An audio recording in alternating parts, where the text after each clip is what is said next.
It hit me in the middle of the cereal aisle. Cart in one hand, existential dread in the other. What if this never-ending checklist of life is the dream, and waking up means letting go? Eckhart Tolle didn't plan to become a spiritual guru.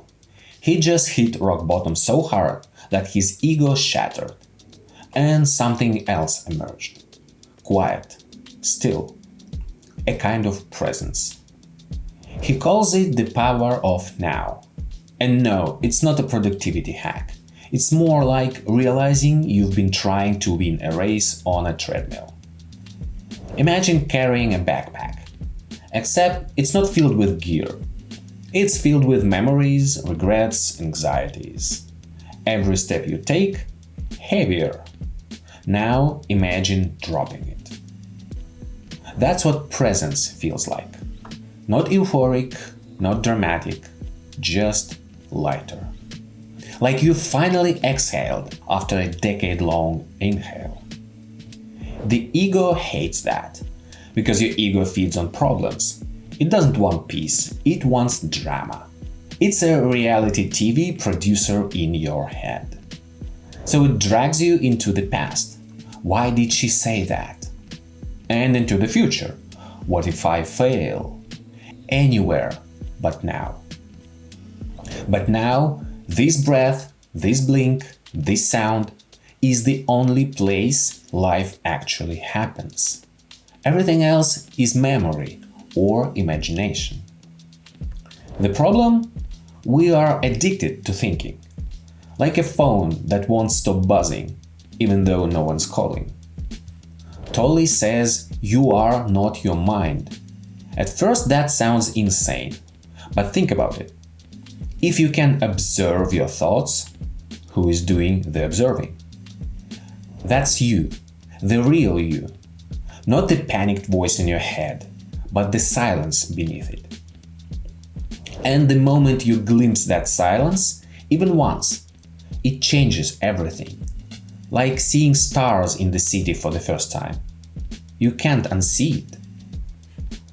You don't need to meditate for hours. Just stop, breathe, look around, notice the details, the texture on the table, the hum of the fridge.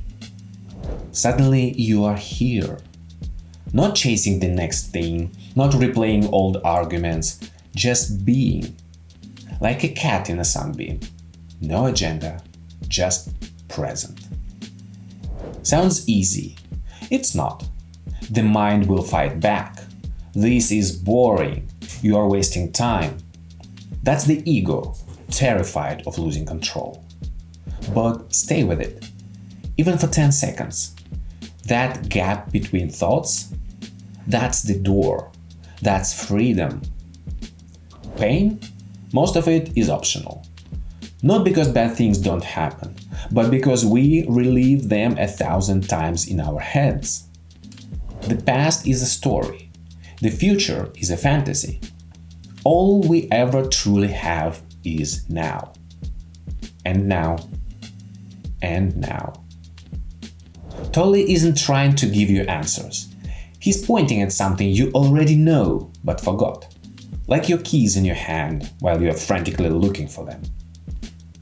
The book doesn't teach, it reminds of stillness, of spaciousness, of that quiet yes you feel when something just resonates.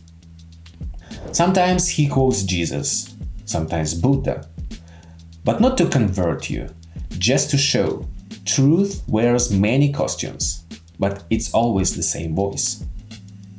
He says, "Die before you die." Sounds dark, but it's liberation. Let the false self dissolve and realize there is nothing to fear. Because what dies isn't you. It's the performance, the masks, the endless needing to be someone. And what's left? Stillness, presence. Not a concept, but a state of being. You don't understand it, you are it. He tells stories, like the beggar who sat on a box for 30 years, only to learn it was filled with gold. You are that box.